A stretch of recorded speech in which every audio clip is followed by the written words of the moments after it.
Hey guys, my name is Chantel. Welcome back to my channel and thanks for hanging out with me today. And I know this is a little bit late, but I'm gonna try to catch up once again and get these out for you guys real quick. And without further ado, let's go ahead and get started. So let's go ahead and talk about Idolish7 episode 21. So the episode basically starts off with Trigger basically talking about the events from the concert and how Ten started crying and how he must have felt and it was probably a lot for him, and how they remind themselves like, hey, he is just a kid, so this is probably a lot of pressure on him and stuff. And when they said that, I was like, yeah, they're right. I think sometimes we do forget that Ten is still growing up and he's still not an adult yet because of the way that he carries himself and how responsible and calm and just the way that he always handles things. At least I always tend to forget that, he is just a kid and he's still learning and growing. And of course, there's going to be times where it's definitely going to be too much for him. So I'm glad that he was able to, show his emotions and, let Gaku and Ryu know where he was at and feeling, And I just love that Gaku and Ryu took this opportunity to be like, oh my god, he was so cute though when he was crying. I hope there's another time where I can cheer him up and blah blah, which I thought was so funny but so sweet, because it just goes to show you just how strong their bond is as well, that they can joke around like this and just be like this with each other. So the next thing that I want to talk about is Iori and Riku. So Iori ends up going to Riku to figure out what exactly it is that holds everyone in, like the emotions and the like face that he makes. So he's trying to like recreate that. So he ends up telling him like, okay, do like show me happy, show me sad and stuff like that. And so none of that works. So he decides, by saying, I'm gonna quit Idolish7, and that's when he gets the reaction that he wanted from Riku. And the one thing that Iori is worried when it comes to Riku is that he's worried that the fans at some point are probably going to ask for something in return because of the way that Riku is. And he's just trying to take care of this and take control over Riku. So he ends up deciding that, let's just keep him happy so he doesn't feel down and he doesn't need to react to, bad events and stuff like that. So with this, he ends up asking Riku if there was anything that he's worried about or concerned. And of course, Riku is like, yeah, I'm worried about Trigger and Ten and how he wishes that he could do something for them so he can, fight back for them, and that he just wants them to be happy. And when Riku is saying all this, Iori's like, shoot, this could not have happened at a worse time, because if anything happens to Trigger, it's gonna affect Riku. And I think that's probably what Iori is worried, is that Riku has like all this influence and he doesn't know it, so anything that he could say or do is just gonna set like a domino effect. So he's just trying really hard not to let that happen. Anyway, and since we're on the topic of Idolish7, let's discuss the next thing that I want to discuss. So all the boys are basically talking about how they should take a trip together once everything calms down, especially since Riku is in high demand right now. Especially since Ten isn't getting hired by all these jobs, so I'm sure he's getting like all these jobs and all these other opportunities now. And Tamaki ends up suggesting that they should all go to North Mare to see the Northern Lights and stuff. And Nagi ends up mentioning how in North Mare, even though it like snows really hard, you can still have fun as long as there's music. And he mentions how there were stories in songs in the past and how he feels like that is still true today, which leads into the discussion of the boys' song have stories to tell in them. And Riku also mentions how in songs there's also memories in them. And Yamato ends up saying how that's exactly why everyone misses Trigger and why Momo missed Rivale, because their stories are in their songs and people miss not being able to hear them. And when they're discussing this about how songs have stories in them, it just reminds me of how I feel with all these artists that I love and listen to. You know, each song holds a memory that I can think back on, or for the artist, there is a story to tell in the song that they want to convey to you. And there's also memories when you hear them at a concert live for the first time. There's memories in that too when you share it with the artist and yourself and share that little moment. And just how certain songs also mean a lot to people, you know, because of like how the boys are saying, there's a memory there and there's a story there to tell. And just like Yamato was saying about Momo, it just reminds me like how, just like Momo, there's artists out there that helped us get through dark times because of their songs, and helped us, you know, feel better and lift us up because of their songs. So when they're talking about this, I feel like it's so relatable, because like anybody can relate to that, because I feel like we all have that artist. And as the boys were talking about this, I feel like we all went, yep, I know exactly what you're talking about, and I know that feeling exactly. After this, Riku ends up recalling Ten's words about how it's their job to sing no matter what happens in any circumstances, and how back then he felt like that was a little too cruel and harsh and very cold, but now he understands, and how he just wants to continue singing for everyone and make people happy. So it's kind of nice to see Riku kind of grow up and also like understand these words that Ten has been saying to him, because, you know, Riku is right. I feel like as the audience, we can see like Riku's perspective, obviously, and we're like, yeah, like that was a little cruel and harsh. But now that we're seeing Riku grow before our eyes and just mature little by little as time goes on, he's starting to understand things and how the industry works and how harsh the industry really is at times. So, and just how much he loves and appreciates his fans, and how, you know, he's not going to take them for granted and stuff. Especially now with everything that's happening with Trigger, I feel like now more than ever he understands Ten's words, obviously. So it's been interesting to see Riku grow up, but that makes me a little sad, because my sweet boy, he's growing up, and we just need to protect Riku at all costs. Anyways, you guys, moving on to the next thing that I want to discuss is about Trigger. So Trigger is performing at like these little venues and stuff like that, and things are obviously going okay for them. But of course, one of the negatives that they had mentioned ends up coming true. People start complaining about them in the neighborhoods and about the crowds and stuff like that. And of course, the people that are in charge of these venues are like, yeah, you guys can't perform here anymore because we're getting a lot of complaints about y'all. It's like, thanks, but no thanks. And it's just like, things cannot get any worse for Trigger. And as Anasanagi is looking to see if there's anything else, she notices that there's something that pops up that is available to rent. But of course, there's a little hurdle there. And this is where it leads to Yamato, Sogo, Tamaki, and Mitsuki going to visit Trigger at their apartment. So basically, Trigger ends up, telling them what's happening with these concerts and venues, which leads into the discussion of we did find something. So the next thing that I want to discuss is Trigger. So we see that Trigger is struggling obviously with the venues because things are going okay for them, but of course the negatives that they predicted were going to happen, which were the surrounding businesses and neighborhood and stuff like that were complaining about them. So now they're not allowed to perform at these smaller venues.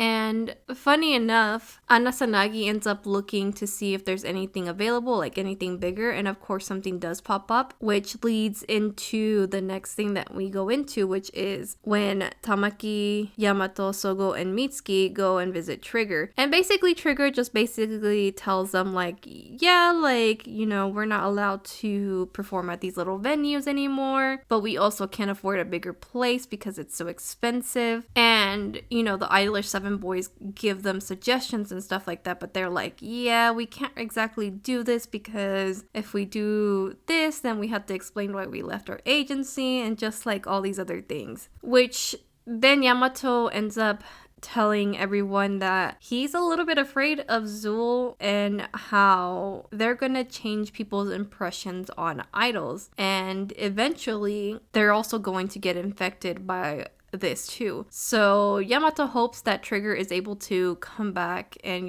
show them what they got and stuff like that. Just fight back. So in return, Yamato ends up giving Trigger money. But of course, the boys are like, yeah, we can't accept this. And then Sogo jumps in and he's like, well, I can help you guys make that grow if you guys want, because I have experience in that. But of course, instead of this, Ryu is like, okay, if you want to help, I do have a request to make. You remember that hall that we were talking about earlier that was available? Well, it's an FSC hall and we got turned down, and I hope that you can put in a good word for us. But also, I want you to take this opportunity so you can go and talk to your family and reach an understanding. Which obviously this takes Sogo by surprise, and you can tell, like, with Sogo's expression that he's a little lost and a little bit afraid to do this. And everyone else is obviously, like, for example, Gaku and Ten are, like, confused. They're like, what's up with Ryu and Sogo? Which then Sogo tells them, like, yeah, like, my dad basically owns that and he's the chairman and stuff like that. And of course, that surprises everyone. And he's also like, but I'm not on good terms with my family, which also, like, dampers the mood a little bit. And this ends up with Ryu basically trying to convince and motivate Sogo to go and talk to his family. And, he keeps saying, like, there's just no way that, your family doesn't love you. There's definitely gonna be, like, some sort of understanding that you guys can come to. You guys just have to meet in the middle and blah, blah, blah. Like, Ryu is just being really optimistic about all this, especially because, it's grown up in this loving, warm home. And as, again, Ryu is talking about all this, we actually get to see cuts of Tamaki and Sogo. Sogo is obviously shaking, and then we also see Tamaki. He starts shaking and, like, getting frustrated and angry for Sogo because he understands what Sogo has been through. And, out of everyone, Tamaki is closest to Sogo, so he understands and he knows what he's feeling. And Sogo has talked to him about his situation and stuff. So, obviously, Tamaki's gonna go on a defense and be like, no, like, you wouldn't understand what he's going through. Sometimes parents are just really bad parents. And when Tamaki says this, I was just like, he has a point. Like, there are parents out there that no matter what you do and say to them and try to, like, be understanding of them and try to meet them in the middle, nothing will work unless the other party will meet you in the middle. And sometimes parents can be stubborn, and sometimes, like Tamaki said, parents are just crap. Sometimes you get dealt with really bad parents and there's nothing you can do to say or fix it. So, like, in this sense, when Ryu was talking about that, I was also kind of getting angry for Sogo because I was just like, like, I see you, Ryu. I see that you're coming from a good place and you want everyone to be happy, but these instances are a little tricky. It's not an easy fix. And interestingly enough, Sogo actually ends up saying how, yeah, he's never faced his parents properly, but that was also because he believed that they wouldn't understand him and because they're always rejecting everything and, just the way that he's been treated and stuff. And, the events of what happened with his uncle as well. So, he considers going to go talk to his father and stuff like that and try to reconcile with him, which obviously upsets Tamaki. So with this, Ten ends up taking Tamaki out of the house and they go for a walk. And Tamaki ends up just venting to Ten and just, letting out his anger. And of course, Ten is there to comfort him and try to, like, hear him out and feel, help him feel better. And the one thing that really hurt me the most was when Tamaki says that he doesn't want to be lonely anymore. And I was just like, you poor sweet baby boy. So when he said this too, I was like, does he feel like Sogo is going to leave him? Because that's what I'm getting. Like, is he afraid that he's going to lose Sogo? Like, this is Sogo we're talking about. Like, there's no way Sogo is going to just abandon Tamaki like that or forget him like that. So, but I feel at the same time, maybe it's because both of them had crappy parents that they were able to understand each other as well. But at the same time, it's kind of like, But anyways, you guys, so with this, actually, Ten ends up saying that he's going to end up returning Aya to him just to give him until next summer because that's when he is going to become Zero by then. And I'm just like, huh? 10? Excuse me, what do you mean by that? Like, you just said a couple episodes ago that you weren't going to leave Trigger. Like, huh? What? I was honestly taken aback by that, and I was just like, okay, that's a lot to unpack right now, What? Because that means he has to leave Trigger and let Kujo produce him and stuff like that. So I'm like, how is this going to work? Like, what is Ten's plan? Like, obviously he has something in mind, but do we know what it is? No, but I guess we'll find out sooner or later. But at the same time, I'm like, maybe he's doing this just because he wants everyone to be happy and he doesn't want Kujo to cause any more problems. But I don't know, man. I don't know what Ten is thinking, but I guess we'll find out later on. Anyways, guys, moving on to the next thing I want to talk about is Riku. So Riku and Tsumugi end up running into Toma, and they also end up running into Ryo. So basically, Ryo tries to get under Riku's skin and try to, bring him down. And he reveals some secrets about Ten and basically reveals to Riku in the audience that the reason why Ten decided to go with Kujo was so that he could cover Riku's medical expenses, which this obviously shocks Riku to hear this. And then you can see Tsumugi and Thomas just shocked about this, the fact that he even said this. And Ryo is still trying to poke the bear and just trying to tell him like, oh, your brother did all this for you and sacrificed himself, and now here you are acting like it's no big deal and just basically,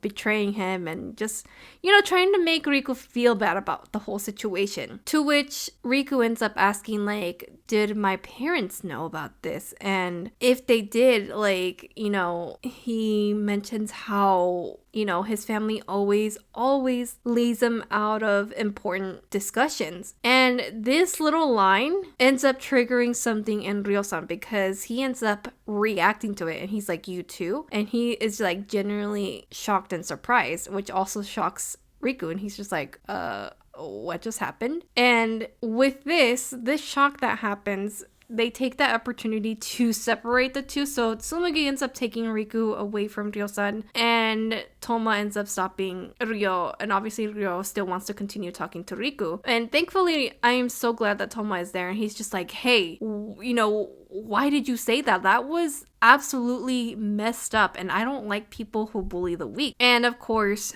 Ryo ends up threatening him, and he's just like, you better watch it, otherwise I'm gonna come for you too. And, even with Ryo-san being like scary like this, I'm so happy that Toma stood up for Riku and it was like, hey, like, stop it and quit it. Which again reinforces the whole thing that I was saying earlier, that I really feel like Toma is going to be the one that changes Zool and changes everyone and just be that link, But we'll see what happens, like I said. So this ends up leaving us with Riku and Tsumugi in the car discussing about what happened. And so obviously Riku is upset and he feels extremely terrible, and now things are starting to make sense and why his family always told him to never talk bad about Ten, and how just everything that he's felt about Ten, now he feels bad because now he understands, and he's just like, well, damn, like, if I had known, I wouldn't have said all these things or acted the way that I did. Now all he wants to do is tell Ten sorry and thank you, but this also ends up helping Riku's resolve, and he basically says that he's gonna keep doing what he's doing in order to save his brother. So now Riku feels like it's his turn to save his brother, and I'm sure that he wants to get him out of Kujo's hands. So we'll see how that ends up working out. But I'm excited to see like where Riku goes from here. And honestly, I feel like Riku really handled this whole thing pretty well. Like, yeah, he was feeling a little sad and everything, but like he was able to like fix himself up, and he was just like, you know, I'm fine. Let's keep the ball rolling. I don't know. I guess took me by surprise. Like, I felt like Riku would be a lot more downer than this, but he wasn't. So, you know, on that note, like, I'm really proud of Riku. I really am, because that shows that he's growing up and he's maturing, like I said earlier in this video. Anyways, you guys, so let's discuss the last few minutes of this episode. So, the last few minutes of this episode, we actually see Ryo-san, like, with the trumpet, or whatever instrument it was. And, you know, Haruka is there, obviously, just talking about, you know, Kujo and stuff like that. And he tells him, like, you know, like, what the hell are you doing? And that's when we see that Ryo is watching the Idolish7 web show or whatever it was, where they're all trying to learn a new instrument. And he's watching Riku, and I'm just like, shoot, this is not happening. I was like, oh, shoot. Because I knew what this meant instantly, because we had just discussed this these past few episodes. And it's freaking Riku's influence. It was a lot to unpack, I'm not gonna lie. And I literally just sat there watching my TV screen as the ending song played. I was like, there's no way this is happening right now. And out of all people, Ryo-san? What? I think that's the most shocking thing to me, is that Riku was able to get to Ryo-san somehow. But that also shows us the power that Riku has and what Yuri was worried about. Oh my god. This is just crazy to me. And just like I said, it was a lot to unpack. I'm not gonna lie. They just are like, surprise! Left us hanging like that. I was like, what? Oh man, things are definitely gonna get crazier from here on out. And I don't know what's gonna happen between Ryo and Riku. Like, I'm a little bit scared, but also I kind of want to see what happens. But now this just shows me that Riku is definitely gonna maybe be the one to change Ryo in a way, or who knows. Like, I honestly don't know where this is gonna go, and I'm just, like I said, in shock. And the next shocker that we get is that Sogo decides that he's gonna go visit his family and try to fix things, and I'm just like, oh my god. And he tells us to Tamaki, and I'm just like, god damn it, like, this is a lot for one episode, and especially towards the end. Like, are y'all kidding me? Oh my goodness, you guys. So yeah, that is it for this episode. I hope you guys enjoyed hearing my overall thoughts, and I will try to get this out for you guys as quickly as I can, and I hope you guys are staying safe and healthy out there, and I will see you guys in my next video. Bye!